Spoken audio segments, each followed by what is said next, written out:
When I walked into the courtroom that morning, my daughter, Dawn, rolled her eyes and whispered something dismissive to her husband, Dave. But then something extraordinary happened.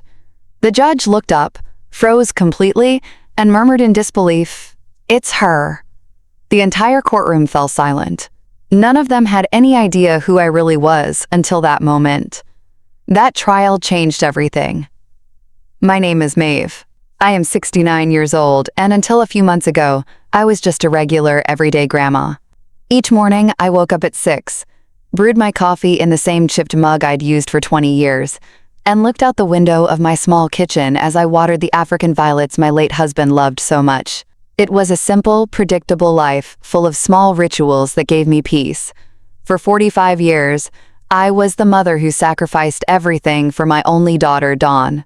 I worked nights cleaning offices, sold homemade cupcakes on the weekends, and sewed clothes to make a few extra bucks. It was all so she could go to college and have the life I never had. When she married Dave, an arrogant man who never said a kind word to me, I swallowed my pride and welcomed them into my house every Sunday with a table set and my best smile. I thought that after my husband passed away, Dawn and I would grow closer. How naive I was. Instead of finding comfort in our shared company, my daughter began to see me as a burden. Her visits became obligatory and cold, her calls less frequent, and her excuses for avoiding me grew more and more creative. The greatest humiliation of my life came on a gray Thursday in October. I had prepared the chicken and dumplings she loved, the kind that took me hours to make, but always made her smile when she was a little girl. I put out my best tablecloth, the one with the embroidery I had done when she was a teenager, and even bought fresh flowers for the centerpiece. When they arrived, Dave walked into my house as if he owned it, slumped into my late husband's armchair, and turned on the television without even saying hello. Dawn wore a green dress I had bought her myself, but her expression was as cold as January ice. "Mom, we need to talk," she said in that voice she had developed since she got married, a voice that sounded like it belonged to a stranger. She sat on the edge of the chair as if in a hurry to leave. "Dave and I have made a decision," she continued as he sat on the sofa, his eyes glued to the screen. "This house is too big for you. You can't maintain it alone anymore. And we need a bigger place for when we have kids. We found the perfect retirement community for people your age." I felt as though the floor had opened up beneath me. This was the house where Dawn had taken her first steps, where we had celebrated every birthday, where her father had died holding my hand. Every corner held our most sacred memories.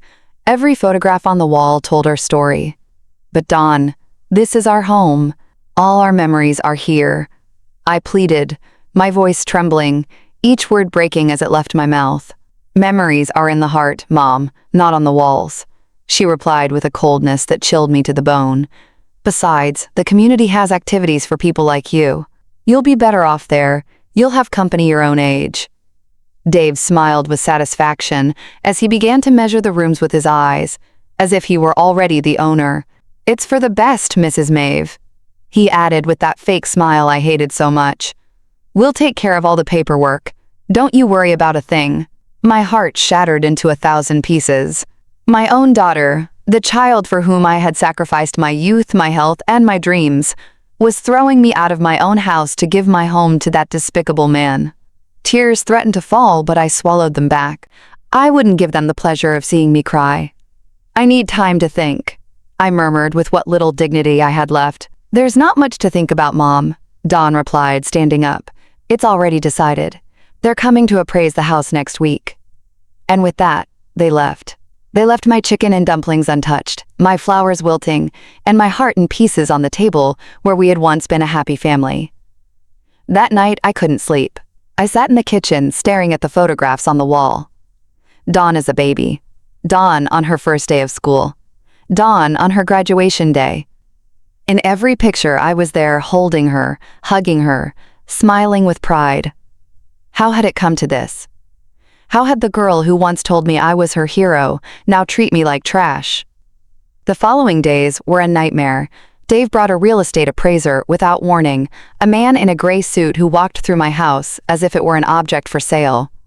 He took notes, measured rooms, and talked about potential and necessary renovations, as if I weren't even there. Dawn accompanied him, nodding at every disparaging comment about my home.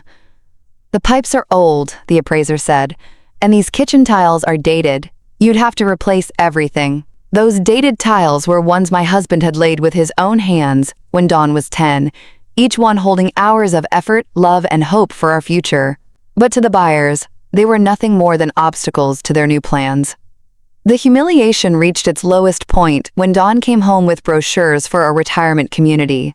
"Look, Mom, it has beautiful gardens, and they do bingo on Tuesdays," she said in that overly sweet voice she used whenever she was trying to persuade me.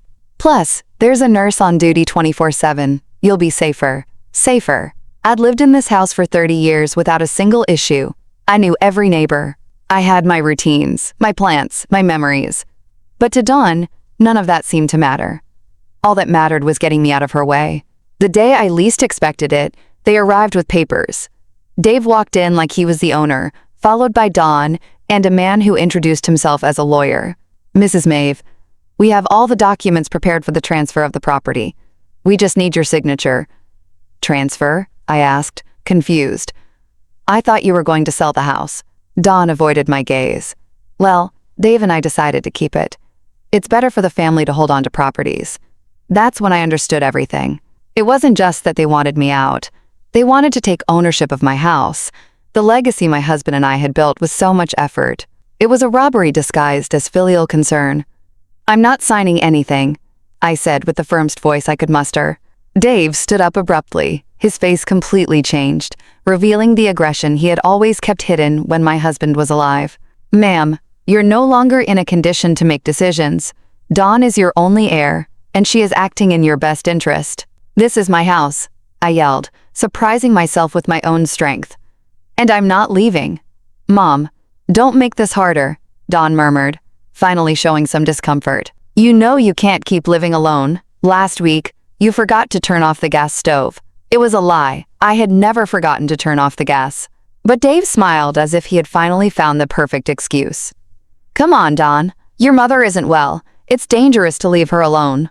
The lawyer cleared his throat. "Ma'am, if you don't sign voluntarily, we may have to explore other legal options. A mental incapacity proceeding, for instance." I felt the world closing in on me. My own daughter was willing to have me declared incompetent to steal my house. The man I had accepted as a son-in-law was threatening me in my own living room, and I, a 69-year-old woman, was completely alone against them. "I need time," I muttered, defeated. "You have 1 week," Dave said coldly. "Then we'll do what we have to do." When they left, I collapsed into my husband's armchair and cried as I hadn't since his funeral. I cried for the daughter I had lost, for the home they were taking from me, for the life that was crumbling around me. I felt betrayed, humiliated, completely defenseless. That night, for the first time in my life, I considered giving up. Maybe they were right. Maybe I was too old, too weak, too useless to fight. Maybe it was best to accept my fate and disappear quietly, just as they wanted. But then, something inside me refused to die. A small flame of dignity that still burned in my chest. I wasn't gonna let them trample all over me without a fight. Not after a lifetime of sacrifice and devotion. The next day, Dawn came back alone. For a moment, my heart filled with hope. Maybe she had reconsidered. Maybe she had come to ask for my forgiveness, how wrong I was. "Mom, I came to help you pack," she said in that robotic voice she had adopted. "I brought boxes. We can start with your clothes." I stared at her, searching for any trace of the girl I had raised, but I only found a stranger, cold and calculating. "Dawn, please reconsider. I'm your mother." "That's exactly why I'm doing this," she replied without looking me in the eye. "Because I love you, and I want what's best for you." Love. This was love. Stripping me of my home, my dignity, everything I had left. That was love. For the next few hours, Dawn began to pack my belongings as if they were worthless objects. She took my family photos and shoved them carelessly into boxes. She packed the books my husband had given me, the dishes from my wedding china, the tablecloths I had embroidered during years of sleepless nights. "This dress is so old, Mom." "I don't think you need it," she said, holding up my mourning dress, the one I had worn to my husband's funeral. "Leave it," I begged. Please, just leave it. But she had already put it in a donation bag. My pain didn't matter. My feelings didn't matter. I didn't matter. The final straw was when she found my jewelry box. Inside were my wedding ring, the earrings my husband had given me for our 20th anniversary, and a small gold chain that had belonged to my mother. This jewelry will be safer in a safe deposit box, Dawn said, putting it in her purse. It could get lost or stolen at the community. Those are mine, I yelled, trying to snatch the purse from her. Mom, you're getting very upset. This just confirms you can't take care of yourself, she replied with that sickening calmness that chilled me to the bone. In that moment, I knew I had lost my daughter forever. The Dawn I knew had died, and in her place was this heartless woman, manipulated by Dave and blinded by greed. That night, when Dawn left, taking my jewelry and my most precious memories with her, I was left alone in my half-empty house. The bare walls reminded me of how little I had left, how easy it had been for them to dismantle a lifetime. I couldn't eat. I couldn't sleep. I sat on the floor of my living room, surrounded by open boxes and scattered memories, and I wondered how it had come to this, at what point I had become invisible when I had ceased to matter. The following days were a living hell. Dave came early every morning to supervise the process as if I were incapable of packing my own things. He brought in strangers who measured, photographed, and appraised every corner of my house. They talked about me as if I weren't present, as if I were an old piece of furniture that needed to be removed. The lady will have to speed up the process, Dave said to Dawn. The movers are coming on Monday. It was Friday. I had 3 days left in the home, where I had lived for 30 years, where I had raised my daughter, where I had loved and been loved. What if I don't finish packing? I asked in a whisper. Don't worry, Mom, Dawn replied without looking up from her phone. The movers will take care of everything. Just take what's essential. What's essential? As if an entire lifetime could be reduced to the essential. That afternoon, after they left, I walked through my house like a ghost. I touched the walls my husband had painted. I sat in every chair where we had eaten family breakfasts. I opened every drawer that held little treasures from my past life. In my husband's desk drawer, I found old letters, paid bills, and some documents I had never looked at. Most of them were unimportant, but there was one folder I had never seen. It was marked with my husband's initials and had a small lock on it. Curious and desperate to find something, anything to connect me to better times, I looked for the key in all his usual spots. I finally found it inside an old book, marking a page that talked about investments and properties. When I opened the folder, my world changed forever. There were documents I didn't fully understand, but one caught my attention immediately. It was a will dated just 6 months before my husband's death that I had never seen before. My hands trembled as I read. My husband had been much more far-sighted than I imagined, and Dawn, my dear Dawn, had no idea what she was about to discover. With shaking hands, I began to read the will that would change my life forever. My husband, who had always been so reserved about money, had been much busier than I imagined during his final years. The document revealed that my dear husband hadn't just been the modest employee I believed him to be. For decades, he had been quietly investing every extra dime he earned. He had bought small properties when prices were low. He had invested in company stocks that were now worth a fortune. And he had accumulated a wealth I never could have imagined in my wildest dreams. But that wasn't all. The will clearly specified that I was the sole heir to everything. Dawn would only receive a small sum if I died, and only if she had taken care of me with love and respect during my final years. My husband had been wiser than I thought. He had seen something in Dave that I had refused to recognize. There was also a clause that took my breath away. My husband was the owner of the entire building where Dawn and Dave lived. The apartment they thought they were paying for monthly was actually ours. All the tenants in the building were paying rent to us, and that rent had been automatically deposited into an account I knew nothing about. With trembling fingers, I searched through the papers until I found the bank statements. The amount was astronomical. For 2 years since my husband's death, I had been living as a poor widow, while a fortune was accumulating in the bank. there were more surprises. My husband owned shares in the company where Dave worked. Not just minor shares, but a significant enough stake that he could practically influence the company's decisions. There were also investments in restaurants, small businesses, and even a large piece of land on the outskirts of the city that had grown to be worth millions. I read and reread every document, every contract, every certificate. Everything was there, perfectly organized, legitimate, complete. My husband had quietly built an empire, and I was its empress without ever realizing it. But what struck me most was a personal letter tucked at the end of the folder.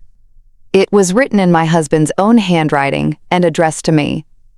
"My dearest Maeve," the letter began, "if you are reading this, it means I am no longer with you. And you have found this treasure I kept for you. Forgive me for not telling you while I was alive, but I wanted it to be a surprise for your golden years. You always worked so hard, you always sacrificed so much for Dawn and me, that I wanted to make sure you would never want for anything." Tears began to roll down my cheeks as I continued reading. I must also confess something. I never completely trusted Dave. There's something about him I don't like. An ambition that worries me. That's why I structured everything this way. If Dawn takes care of you and respects you as you deserve, she will have a comfortable life. But if she ever treats you badly or tries to take advantage of you, you have all the power to protect yourself. My husband had foreseen exactly what was happening. He had seen right through Dave from the beginning and had prepared my defense before he died. Use this power wisely, my love, not to hurt, but to protect yourself and to teach. Deep down, Dawn is a good person. She's just confused. But if you need to defend yourself, you now have the tools to do it. Signed, your husband who loves you for all eternity. I sat on the floor of my living room, surrounded by documents worth millions, crying for the wise man I had lost and for the daughter I was about to lose. But for the first time in months, they weren't tears of defeat. They were tears of gratitude, of hope, and yes, also of silent satisfaction. Dawn and Dave thought they were stripping me of everything. They had no idea that I owned the building where they lived, the shares of the company where he worked, and properties all over the city. They thought they were throwing me out of my house to take it for themselves, not knowing that this house was the least valuable thing I owned. That night, I didn't sleep, but for the first time in weeks. It wasn't because of sadness. It was because my mind was working, planning, calculating. My husband had given me more than money. He had given me power, and now I had to decide how to use it. Monday morning arrived with a light rain tapping against the windows. Dawn and Dave showed up early with the movers, expecting to find me packed and ready to leave. Instead, they found me sitting calmly in my favorite armchair, sipping tea as if it were any other day. "Mom, what are you doing?" "The movers are already here," Dawn said with that impatience she had developed. "I'm not leaving anymore," I replied, with a calmness that surprised even me. Dave came closer with that threatening smile I knew so well. "Mrs. Maeve, we already talked about this. You don't have a choice." I looked him straight in the eyes for the first time in years. "You're right, Dave. I don't have a choice. But it turns out you don't either." Something in my tone must have alerted them because Dawn came closer with a worried expression. "What are you talking about, Mom?" "I'm talking about the fact that I just discovered something very interesting about my financial situation," I said, taking another sip of tea. "But don't worry, you'll understand everything soon." Dave and Dawn looked at me with that expression they reserved for when they thought I was talking nonsense. But I was no longer the same scared woman from the week before. I had a plan, and most importantly, I had the power to execute it. "Mom, enough with the games," Dawn said with irritation. "The movers are waiting, and they have other jobs after ours." "Then they can leave," I replied calmly. "Because they're not moving a single thing here." Dave stood up abruptly. "Ma'am, I don't think you understand the situation. You no longer have a choice in this matter." "On the contrary, Dave, I think it's you who doesn't understand the situation." I slowly got up from my chair and walked to the desk where I had left some of the documents I had found. Not all of them, just a few that I needed for this conversation. "Did you know that your apartment, the one you've been living in for 3 years, has never been paid to the real owner?" Dawn frowned. "What are you talking about?" "We pay it religiously every month, yes, But you pay it to a property management company that in turn deposits the money to me, because I own the entire building. The silence that followed was deafening. Dave was the first to react with a nervous laugh. That's impossible. You live on a measly pension. I lived on a pension because I chose to, I replied, enjoying every second of their confusion. My husband was much smarter than any of us imagined. I showed them one of the property deeds. Dawn took it with trembling hands and read it 1, 2, 3 times. This can't be real, she murmured. It's as real as the fact that you were throwing me out of my own house to take it for yourselves. But it turns out this house is the least valuable thing I own. Dave snatched the document from Dawn's hands. His face turned pale as he read, "This has to be fake. A forged document. You can verify it whenever you like," I said with a smile I hadn't felt in months. "In fact, I encourage you to do so." Dawn collapsed onto the sofa as if her legs had been cut out from under her. "Why didn't you ever tell us anything?" "Because I didn't know myself until 3 days ago. Your father kept this secret to protect me." What a visionary he was. Dave began to pace the room in circles, clearly agitated.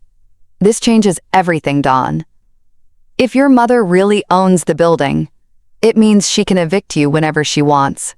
Along with all the other tenants who have been paying me on time for 2 years, I completed the sentence for him." "You can't do that," Dawn said, her voice cracking.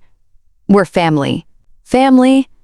The word came out of my mouth with more bitterness than I intended, like when you were going to declare me mentally incompetent to steal my house, like when you packed my memories as if they were trash, like when you took my mother's jewelry. Dawn began to cry. But they were no longer the manipulative tears she had learned to use. They were tears of genuine terror. "Mom, please. We can fix this. It was all Dave's idea." "Dawn!" Dave yelled, furious that she was blaming him. "It's true," she continued, ignoring him. "He convinced me it was what was best for you. He said you were losing your memory, that you couldn't take care of yourself. And you believed him?" I asked, feeling my heart break once more.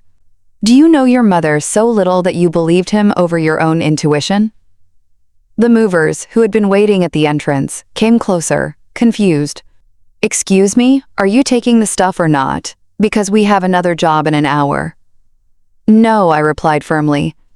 "Nothing is being moved here. You can go." Dave came closer to me with that aggression he had always kept hidden. "This isn't over, old lady. We're going to challenge those documents. We're going to prove they're fake." "Go right ahead," I said, unfazed.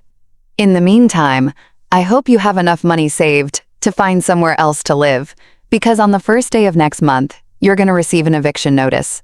"You can't do this to us," Dave yelled, completely losing his composure.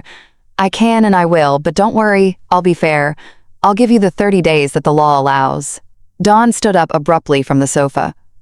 "Mom, please, you have to understand. Dave told me that if I didn't convince you to move, he would leave me. He said he couldn't stand living knowing you were here alone, being a danger to yourself. And that justifies everything you did to me?" I asked. "It justifies treating me like trash, packing my memories without care, taking your grandmother's jewelry." "I'll give it back to you right now," Dawn said, desperately searching through her purse. "It's too late for that, Dawn." Dave came closer again, but this time his attitude was different. He was no longer threatening, but almost pleading. "Mrs. Maeve, we can come to an agreement.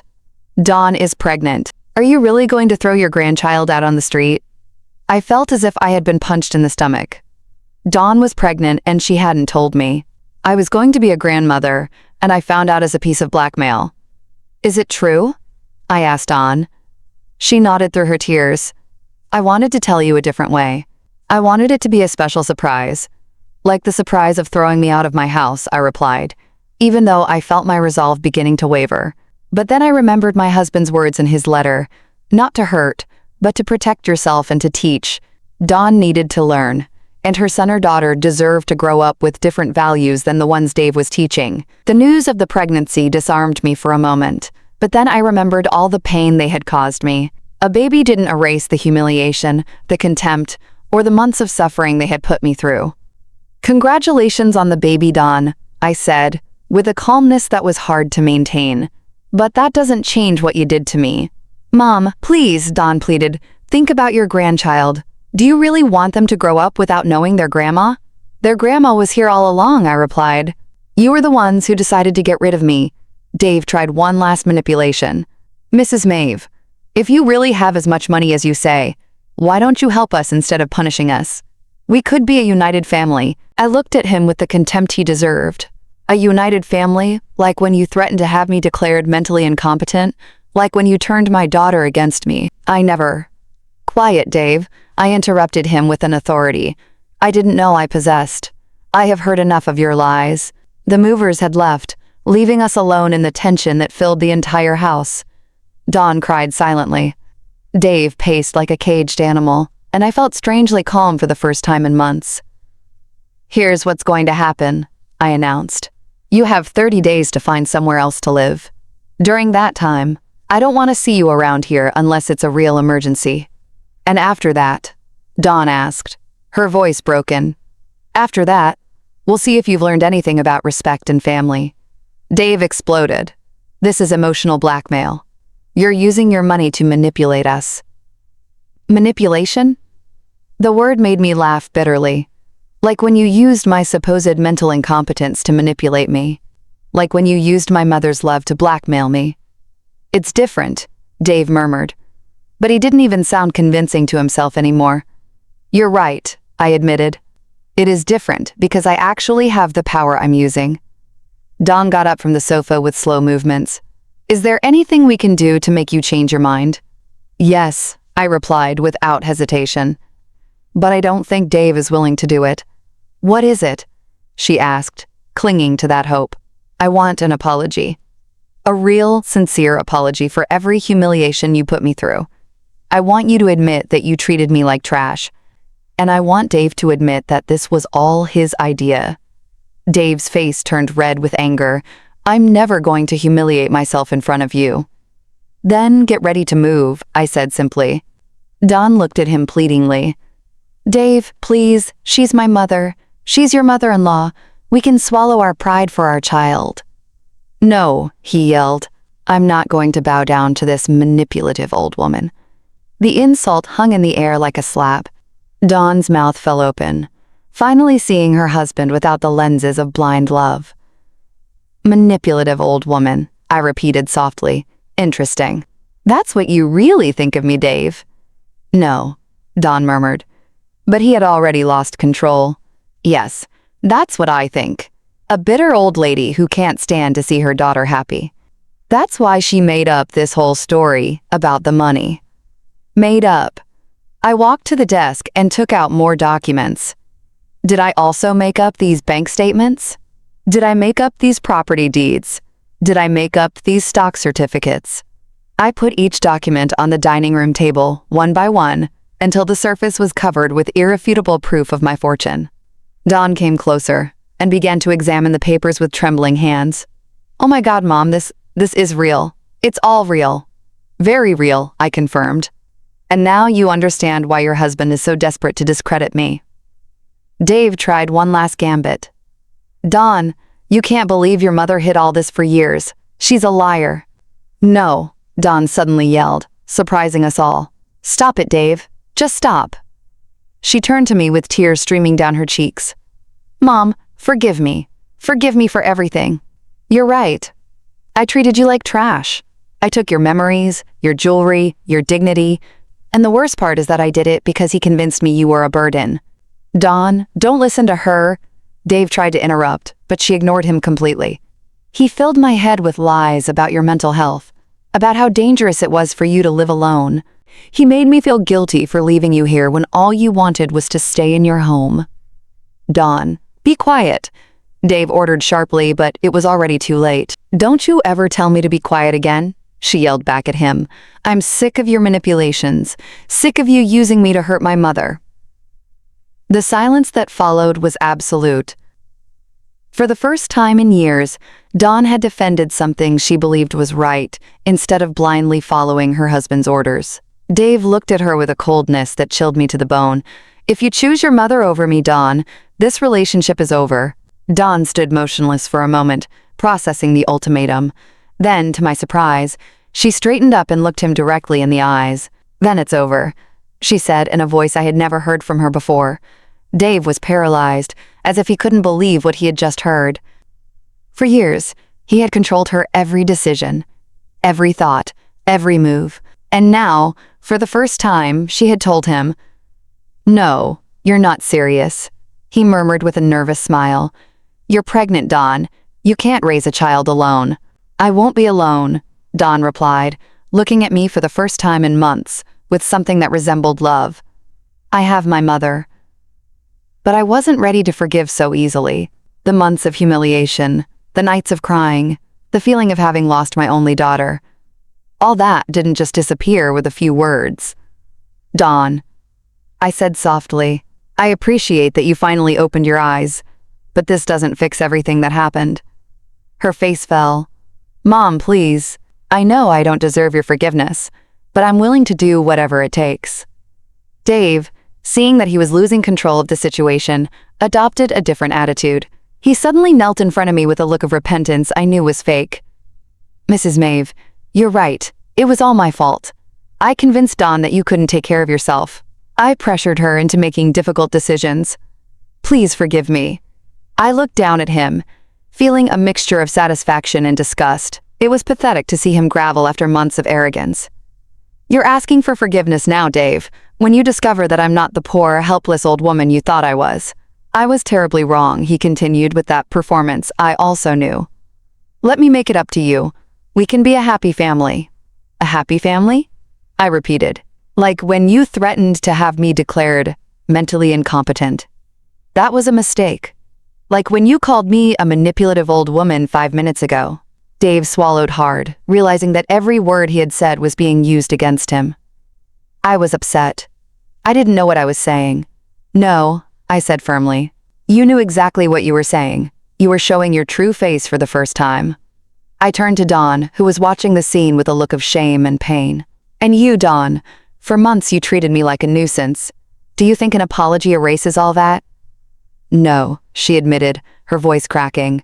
"I know I can't erase what I did, but I can try to make things right." "How?" Dawn looked at Dave, who was still kneeling on the floor with a pleading expression.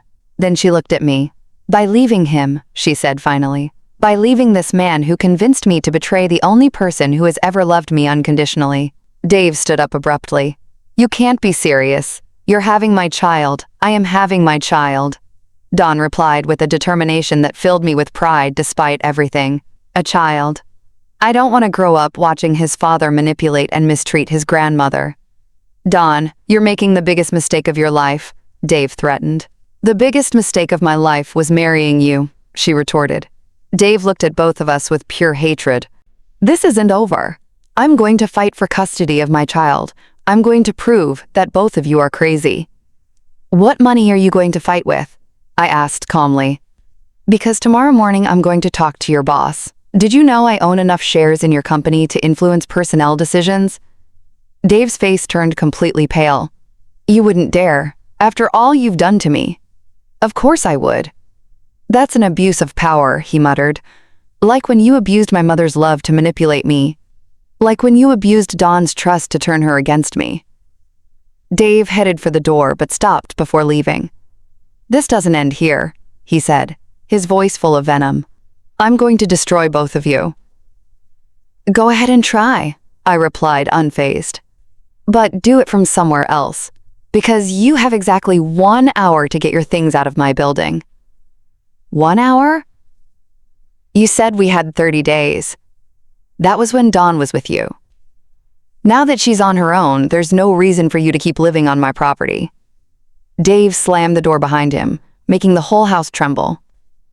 Dawn and I were left alone for the first time in months, surrounded by a heavy silence and documents that proved a reality that was still hard to process. "Mom?" Dawn murmured after a long while. "Can you ever forgive me?"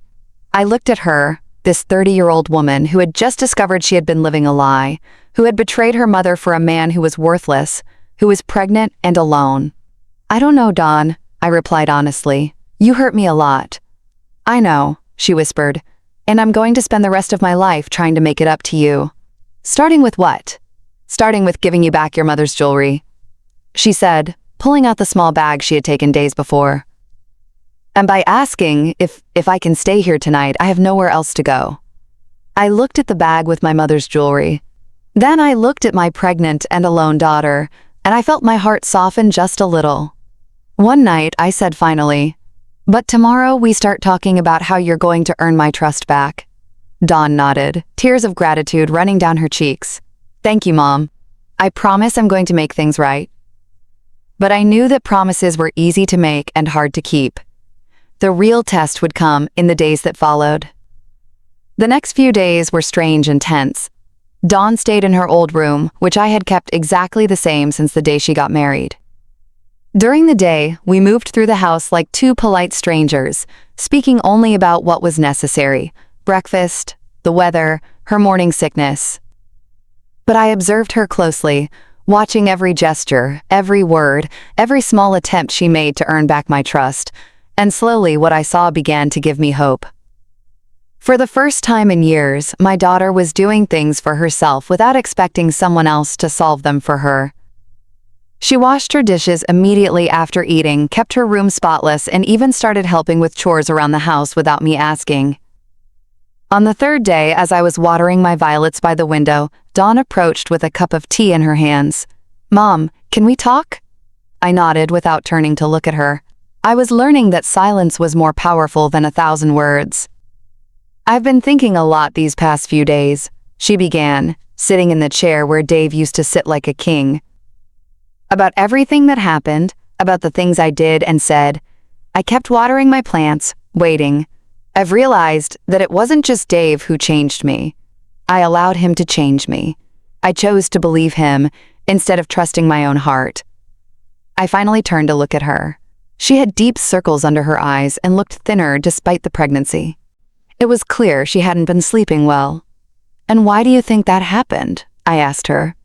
Dawn sighed deeply, "Because it was easier to blame you than to face the fact that I had married the wrong man."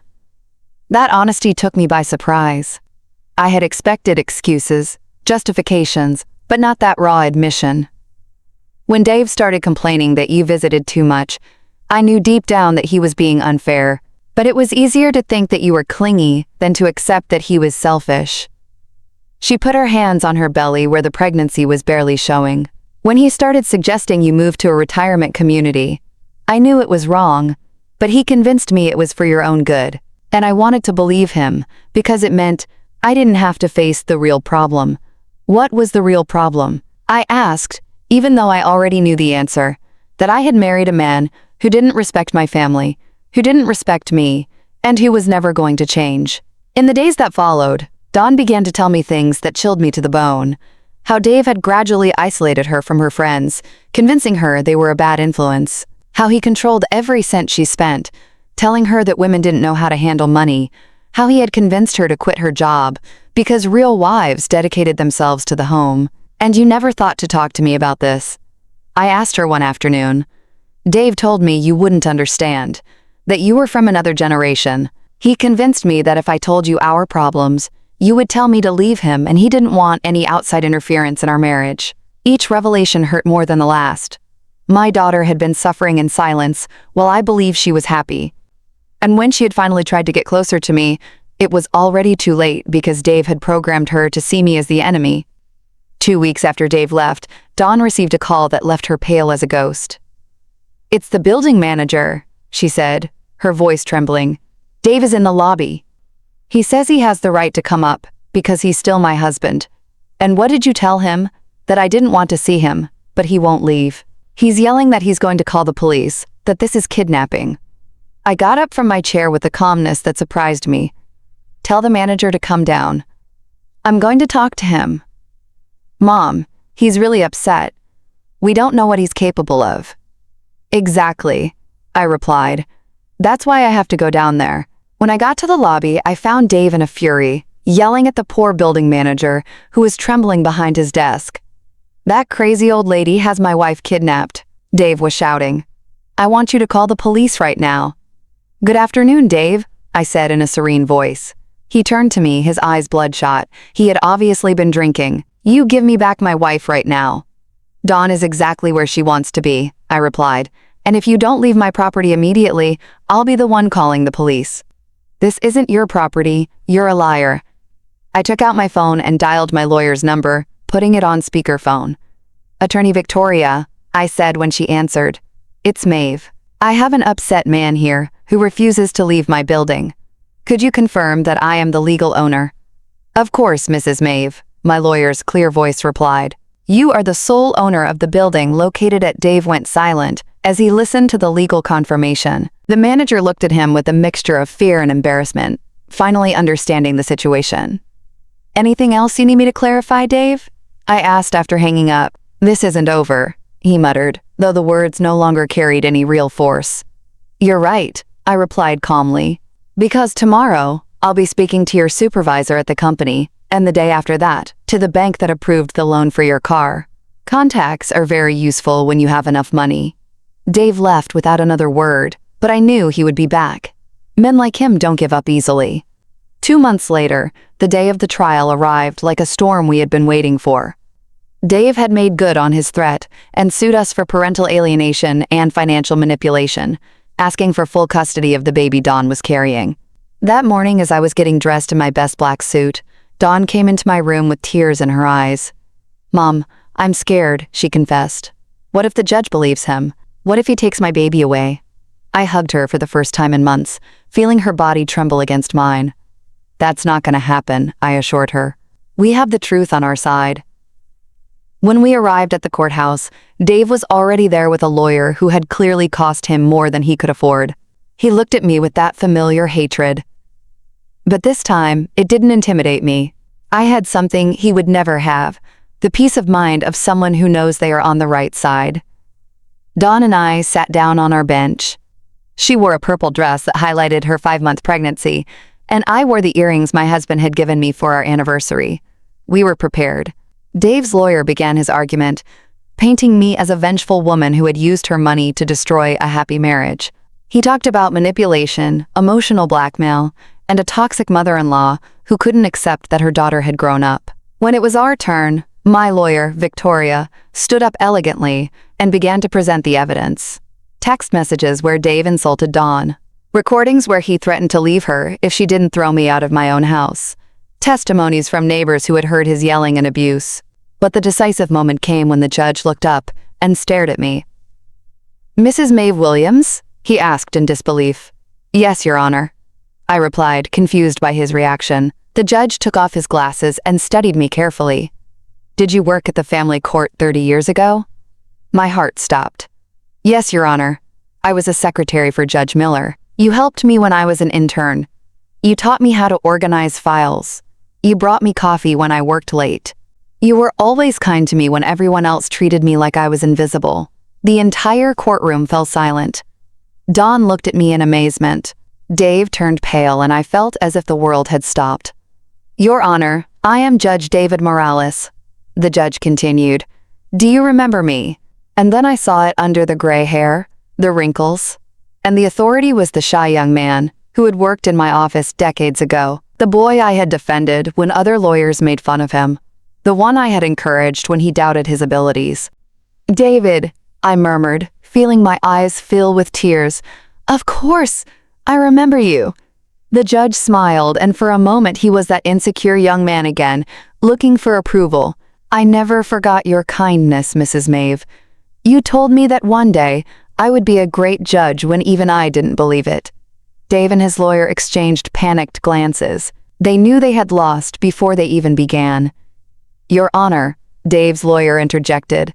I believe this constitutes a conflict of interest. There is no conflict, Judge Morales replied firmly. There is only justice. And after reviewing all the evidence presented, it is clear that Mr. Dave Foster has been the only manipulator in this story. The verdict was resounding. Dave lost all his rights to the baby and was prohibited from approaching Dawn and me.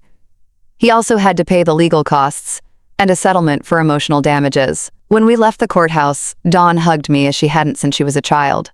Mom, how is it possible that the judge knew you? Life goes in circles, honey, I replied, and kindness always comes back to you when you least expect it.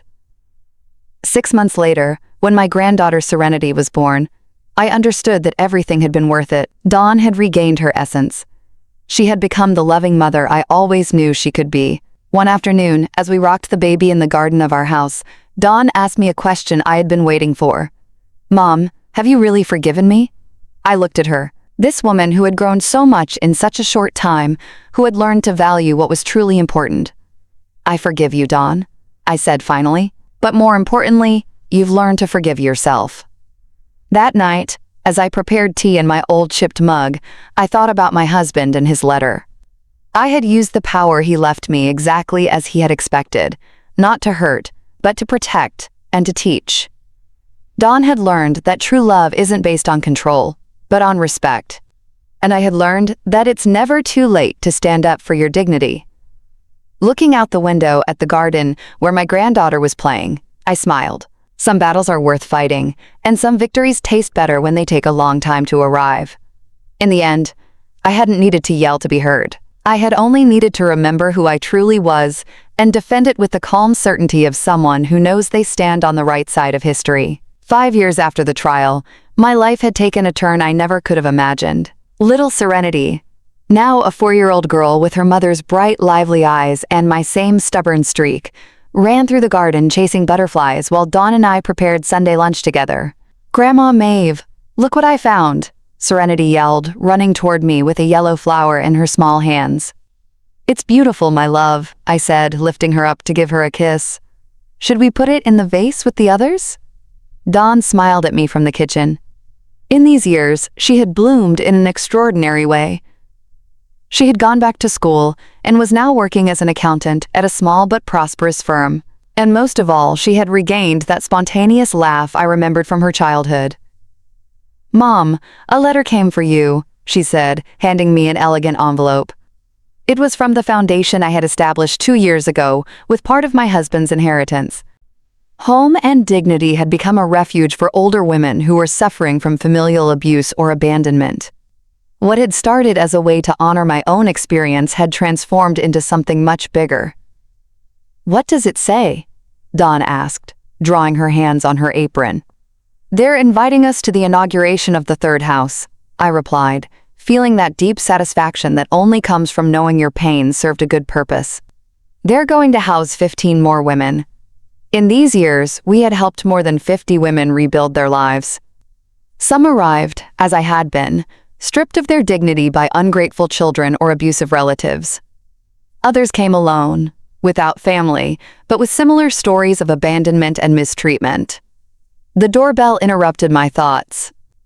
Dawn went to open it and came back with a mysterious smile.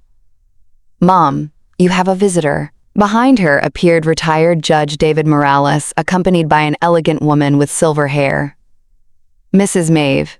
He greeted me with that warm smile he had kept since he was young. "I want to introduce you to my wife, Elena."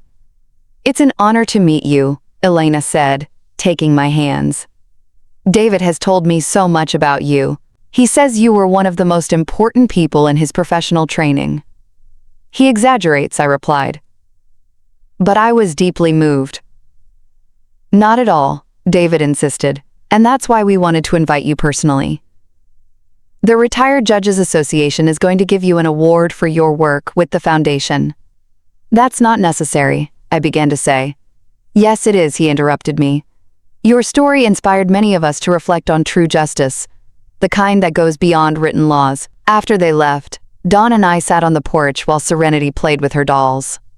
The garden was more beautiful than ever. I had hired a gardener, but I still personally took care of the African violets my husband loved so much. "Do you know what I admire most about you, Mom?"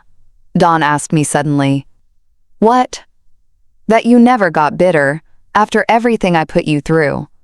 After all the pain, you never let it harden your heart." "Of course I got bitter," I admitted. "There were nights when resentment was eating me up inside. But your father taught me something very valuable in his letter." "What did he teach you?" "That true power doesn't come from revenge, but from the ability to transform pain into something useful for others." Dawn nodded, understanding she had experienced that transformation herself. She now volunteered at the foundation, using her own experience to advise young women who had fallen into toxic relationships. "Did you ever find out what happened to Dave?" she asked. "My lawyer, Victoria, told me he moved to another city. It seems he got married again." I paused. choosing my words carefully. I hope he learned something from all this, but honestly, it's no longer my concern. You're not even curious? No, I replied honestly. I learned that some people only come into your life to teach you lessons. Once you've learned the lesson, you can let them go. Serenity came running with her cheeks rosy from playing. Grandma, will you tell me the story of the brave grandma? It was her favorite story, a version adapted for children of what had happened. In my version, the grandma discovered she had magical powers and used them to protect her family from a big bad dragon. Again, I pretended to complain, but I was already lifting her up to sit her on my lap. Yes, and don't forget the part where the good judge helps her. As I told the story for the nth time, I thought about how strange destiny was. I had needed to lose everything to discover what I truly had. I had to hit rock bottom to find my real strength. And happily ever after, Serenity asked when I finished. Happily ever after, I concluded. The brave grandma found her happy ending. You found your happy ending, Grandma, Serenity said. I looked around. Dawn was setting the table for dinner. The garden was blooming. My beautiful granddaughter was in my arms. And the letter from the foundation promised to help even more women. Yes, my love, I replied. I did. That night, after putting Serenity to bed, I sat in my favorite armchair with a cup of tea and the letters that arrived weekly from the women we had helped. An elderly woman, 75 years old, thanked me for giving her the courage to face her abusive son. A 60-year-old woman told me she had gotten her house back after her grandchildren had tried to swindle her. Every letter was a confirmation that my experience had served a purpose bigger than my own pain. Dawn sat next to me with her own cup of tea. What are you thinking about, Mom? About your father, I admitted. How proud he would be of what we've built. I'm sure he's watching us, Dawn murmured. And as for you, I continued softly, I'm so proud of the woman you've become. I learned from the best, she said, taking my hand. We sat there in silence, savoring the calm of the night. In the distance, the faint hum of the city drifted toward us, but here in our garden, peace reigned. I love you, Mom, Dawn whispered. And I love you, honey, I replied. I've always loved you, even in the darkest moments. And it was true. A mother's love transcends hurts, disappointments, betrayals. It's stronger than pride, more enduring than resentment, more powerful than any fortune. That night, I slept soundly, without nightmares, without worries.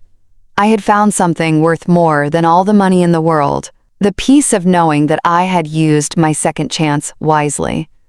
In the end, it wasn't about how much money I had or how much power I had exercised. It was about transforming my pain into purpose, my humiliation into strength, and my experience into wisdom for others. I had learned the most important lesson of all, that it is never too late to stand up for yourself. Never too late to change your story.